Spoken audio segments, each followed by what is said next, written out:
स्वागत है आपका हमारे YouTube चैनल में। तो दोस्तों, आज हम देखेंगे भाषा और बोली में क्या अंतर होता है। साथ ही साथ ये भी देखेंगे कि भाषा और लिपि में क्या अंतर है।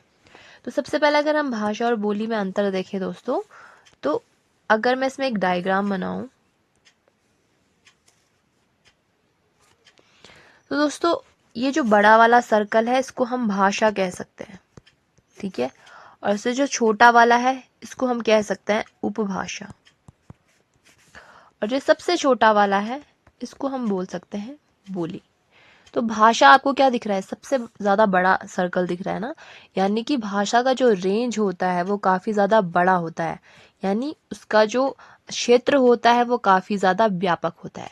और उससे जो जो थोड़ा सा कम होता है, कम रेंज जो उसका होता है वो होता है आपका उपभाषा का। और जो सबसे ज्यादा आपके छोटे सर्कल में जो आपको दिख रहा है, जो सबसे ज्यादा छोटा एरिया हम कह सकते हैं, उसको कहा जाता है बोली। यानी इसका क्षेत्र क्या होता है, लिमिटेड होता है, सीमित होता है। तो भाषा और बोली में पहला अंतर हमको क्या मिला कि जो भाषा का जो क्षेत्र होता है वो काफी ज्यादा व्यापक होता है, ठीक है। भाषा और बोली, तो भाषा का जो क्षेत्र होता है दोस्तों वो क्या होता है, काफी ज्यादा व्यापक, यानी काफी ज्यादा बड़े क्षेत्र में भाषा का यूज किया जाता है। वहीं अगर देखें बोली, इसका जो क्षेत्र होता है काफी ज्यादा सीमित, यानी एक छोटे से क्षेत्र में बोली का यूज किया जाता है।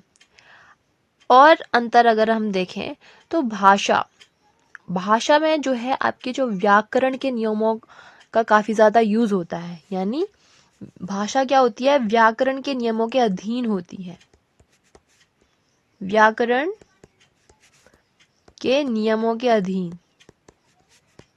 जबकि आपके बोलियों में ऐसा कुछ नहीं होता है, इसमें व्याकरण के अधीन नहीं होती है, ठीक है, इसमें व्याकरण का यूज नहीं होता है, ठीक है। बोली और भाषा, तो जो भाषा की जो यूनिट हम कह सकते हैं, यानी जो भाषा की इकाई हम कह सकते हैं बोली ही होती है। यानी जब बोली में आपका विकास होने लग जाता है तब वो भाषा बन जाती है, ठीक है। बोली से ही क्या बनती है, भाषा बनती है। तो भाषा की जो यूनिट और जो इकाई होती है वो क्या होती है, आपकी बोली ही होती है, ठीक है। और एक भाषा के अंतर्गत अगर हम देखें तो कई सारी बोलियां आती है, ठीक है। भाषा के अंतर्गत अगर हम देखें इसमें बहुत सारी बोलियां आ सकती हैं। जबकि अगर बोली की इंडिविजुअली देखें तो इसके केस में ऐसा नहीं होता, बोली क्या होती है, इंडिविजुअली होती है। जबकि भाषा में कई सारी बोलियां हो सकती हैं, ठीक है। भाषा में क्या होती है, ये काफी ज्यादा वेल ऑर्गेनाइज्ड होती है। क्या होती है, वेल ऑर्गेनाइज्ड। जबकि बोली में ऐसा कुछ नहीं होता है, ठीक है। अब भाषा का जो सबसे ज्यादा यूज होता है दोस्तों वो साहित्य में होता है। साहित्य में भाषा का यूज बहुत ज्यादा होता है, जबकि अगर हम बोली में देखें तो इसमें साहित्य का यूज नहीं होता है, साहित्य का इस्तेमाल इसमें नहीं किया जाता है, ठीक है। भाषा क्या होती है, भाषा आपकी मौखिक भी हो सकती है और आपकी लिखित भी हो सकती है। जबकि बोली के केस में क्या होता है, ये सिर्फ और सिर्फ क्या होती है, मौखिक होती है, इसमें कोई भी लिपि का यूज नहीं होता है, ठीक है। और भाषा में ये मौखिक भी होती है और इसमें लिपि का यूज भी हम कर सकते हैं, ठीक है। भाषा में क्या होता है दोस्तों, भाषा क्या होती है, फॉर्मल होती है, ठीक है, फॉर्मल। जबकि जो बोली होती है वो इनफॉर्मल होती है। यानी भाषा का यूज हम कैसे कर सकते हैं, भाषा का यूज आपका सामाजिक वे में, राजनीतिक तरीके से, व्यापारिक तौर पे, और साथ ही साथ साहित्यिक वे में भाषा का यूज बढ़ चढ़ कर होता है। जबकि बोलियों में ऐसा नहीं होता। अगर हम बोली का यूज देखें तो आपके जो लोकल फोक सॉन्ग्स होते हैं, ठीक है, या फिर आपकी जो फोक टेल्स होती है, कहानियां होती है जो लोकल लैंग्वेज में या जिनको हम बोली बोलते हैं, उसमें इनका यूज होता है। लेकिन साहित्यिक वे में, राजनीतिक, सामाजिक और व्यापारिक तौर पे अगर हम देखें तो भाषा का यूज होता है, ठीक है। ये तो मैंने बता ही दिया है कि जो भाषा की जो इकाई होती है वो क्या होती है, क्या होती है, बोली ही होती है। और जो बोलियों का यूज ज्यादा आपके गांव में हो गया, कस्बे में, गांव कस्बों में, या फिर किसी लिमिटेड जो लोकल जो छोटा सा सीमित क्षेत्र होता है वहां पे आपके बोलियों का यूज काफी ज्यादा होता है, ठीक है। अब आपको इन दोनों में अंतर समझ में आ रहा होगा कि भाषा और बोली में क्या है, कौन कौन से अंतर होते हैं, ठीक है। दोस्तों, भाषा और लिपि में अंतर समझने के लिए आपको सबसे पहले लिपि को समझना होगा कि लिपि होती क्या है, ठीक है। अगर मैं लिपि की बात करूं तो लिपि क्या होती है दोस्तों, नॉर्मल वे में देखें तो लिपि मतलब भाषा का जो लिखित रूप होता है, ठीक है, उसको ही क्या बोलते हैं, लिपि बोलते हैं। और अगर इसकी परिभाषा में कहूं तो भाषा को लिखित रूप में, भाषा को लिखित रूप में प्रस्तुत करने हेतु प्रयुक्त चिन्हों के व्यवस्थित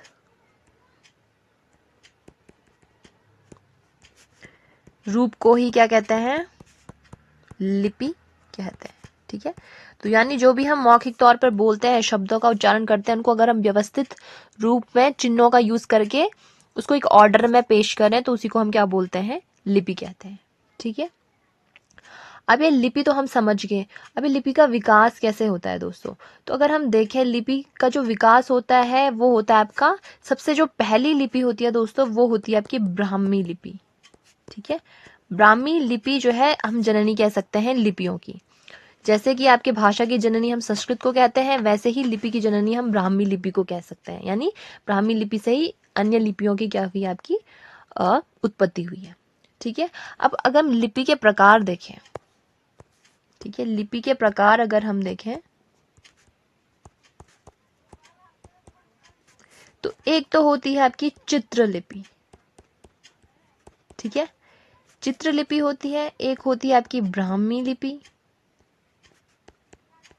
ठीक है, और एक होती है आपकी फोनेशियन लिपि। ठीक है, लिपि के प्रकार में क्या है, चित्रलिपि है, ब्राह्मी लिपि है और फोनेशियन लिपि है। अब जो चित्रलिपि का जो सबसे ज्यादा यूज होता है दोस्तों वो चीन हो गया, जापान हो गया, ठीक है, साउथ कोरिया हो गया, तो इन जगह पे आपके चित्रलिपि का ज्यादा से ज्यादा यूज होता है। वहीं अगर ब्राह्मी लिपि का यूज देखें तो ये आपके एशिया में ज्यादा होता है। ठीक है, और फोनेशियन लिपि का देखें तो इसका यूज आपके यूरोप में हो गया, अफ्रीका में हो गया। ठीक है, यहाँ पे आपके फोनेशियन लिपि का यूज ज्यादा होता है। तो लिपि के प्रकार कौन कौन से होते हैं, चित्रलिपि जिसका यूज आपके चीन जापान वगैरह में ज्यादा होता है, ब्राह्मी इंडिया एशिया में ज्यादा यूज होता है, फोनेशियन यूरोप और अफ्रीका में इसका यूज ज्यादा होता है जो ब्राह्मी लिपि होती है। ठीक है, ब्राह्मी लिपि आपकी बढ़ जाती है दो भागों में, एक को बोलते हैं दक्षिणी ब्राह्मी लिपि और एक को बोलते हैं उत्तरी ब्राह्मी लिपि। अब जो ये दक्षिणी ब्राह्मी लिपि है, दक्षिण जो भारत है उसमें ज्यादा यूज होता है, जो कि आपके द्रविड़ फैमिली से रिलेटेड होती है, जिसमें कि आपके क्या आ जाता है, तमिल आ गया, तेलुगु आ गया, तो इनमें जो है दक्षिणी ब्राह्मी लिपि का यूज ज्यादा होता है। और इससे रिलेटेड मैंने फर्स्ट वीडियो भी बताई है आपकी किस प्रकार से फैमिली का विकास होता है। ठीक है, अब उत्तरी ब्राह्मी लिपि से क्या होता है आपका, ये उत्तर भारत की लिपि बन जाती है। ठीक है, उत्तर भारत की क्या बन जाती है, लिपि बन जाती है। अब आगे चलकर इसी लिपि में बहुत सारे चेंजेस आते हैं, किसके दौरान, गुप्त काल के दौरान, और ये बन जाती है आपकी गुप्त लिपि। ठीक है, तो उत्तर भारत की लिपि क्या बन जाती है, गुप्त लिपि, गुप्त काल के दौरान। फिर इसमें चेंजेस आने लग जाती है, फिर ये बन जाती है आपकी कुटिल लिपि। ठीक है, अब यही कुटिल लिपि आपकी जो शारदा लिपि में बदल जाती है, शारदा लिपि। और ये किस रीजन में होता है ऐसा, ये होता है आपके कश्मीर वाले रीजन में।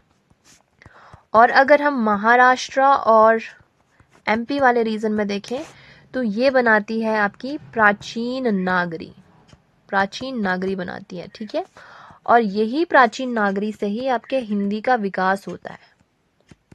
ठीक है, और ये लिपि क्या बन जाती है, ये लिपि होती है देवनागरी लिपि।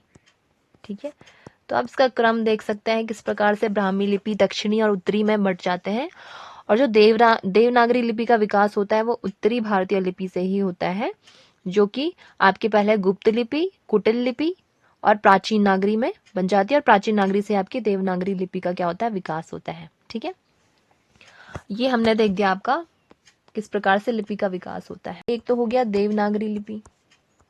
ठीक है, देवनागरी लिपि, इस लिपि का जो यूज ज्यादा होता है आपका हिंदी में, संस्कृत में, नेपाली में, मराठी में।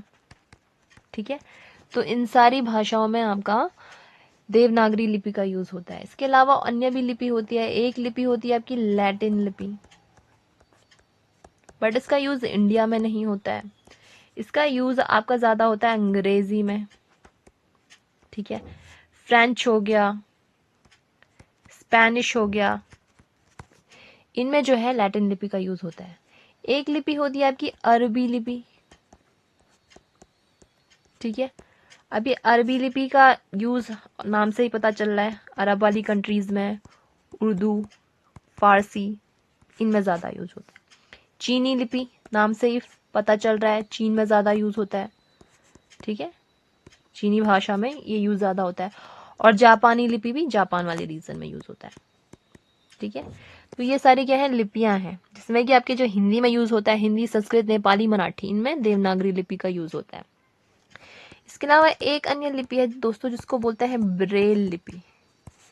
ये आपके जितने भी आपके दृष्टिहीन हैं उनके लिए इस लिपि का यूज किया गया है, ठीक है।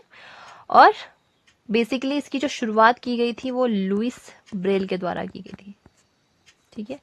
अब अगर हम भाषा और लिपि में अंतर देखें दोस्तों, भाषा और लिपि, तो सिंपल सी लैंग्वेज में अगर मैं बताऊं तो भाषा मतलब अगर हमको अपनी बातों को रखना है, भावनाओं को व्यक्त करना है, उसके लिए हम किसका यूज कर रहे हैं, कुछ ना कुछ सिग्नल का यूज कर रहे हैं, यानी अपनी आवाज का, साउंड सिग्नल का यूज कर रहे हैं, और इसी को माध्यम बना के हम क्या करते हैं, अपनी बात को व्यक्त करते हैं। तो भाषा में यही होता है, जब हम बोल करके अपनी बात को एक्सप्रेस करते हैं यानी भाषा में आ जाता है। वहीं अगर हमको लिख करके अपनी बात को एक्सप्रेस करना पड़ रहा है यानी वो लिपि में आ जाता है, ठीक है। भाषा में हम साउंड सिग्नल का यूज करते हैं और लिपि में हम लिख करके अपनी बात को एक्सप्रेस करते हैं। ये तो आपका सिंपल सा डिफरेंस हो गया। वहीं अगर हम देखें तो भाषा क्या होती है, इंडिपेंडेंट, यानी कि स्वतंत्र होता है, भाषा को निर्भर नहीं रहना पड़ता है। वहीं लिपि के केस में क्या होता है, लिपि को भाषा पे निर्भर रहना ही पड़ता है, यानी अगर लिखना है तो कोई ना कोई भाषा या लैंग्वेज का यूज तो करना ही पड़ेगा, यानी कि लिपि को भाषा पे क्या रहना पड़ता है, निर्भर रहना पड़ता है, जबकि भाषा के केस में ऐसा नहीं है, ठीक है। तो लिपि को क्या रहना पड़ता है, भाषा पर निर्भर रहना पड़ता है, ठीक है।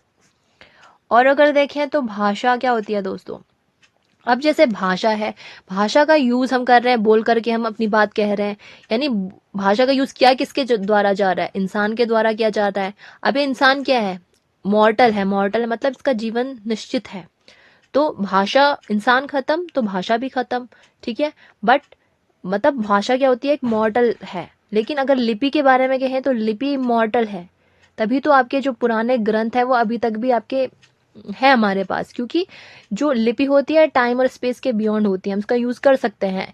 ये वाली जनरेशन है, इस जनरेशन के बाद अगली जनरेशन में अगर लिपि आपके हमने अच्छे से संभाल के रखी है तो उसका यूज किया जा सकता है। लेकिन भाषा क्या है, लिमिटेड है, टाइम के अकॉर्डिंग क्या है, उसका लिमिटेशन है, यानी भाषा का यूज इंसान के द्वारा हो रहा है तो उसकी लिमिटेशन है। लेकिन लिपि के केस में ऐसा नहीं है। तो ठीक है, भाषा क्या है, एक मॉर्टल है,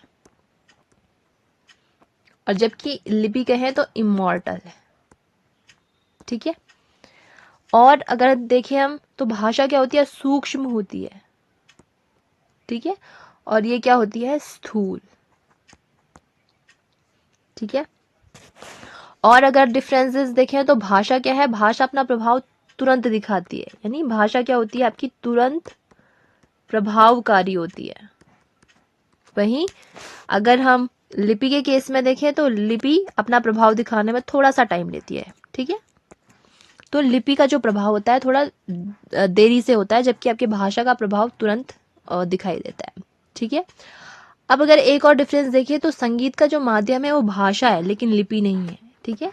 तो संगीत का माध्यम क्या है, भाषा है, लेकिन लिपि में ऐसा नहीं है, ठीक है। तो ये आपको बेसिक डिफरेंसेस समझ में आए भाषा और लिपि में, ठीक है।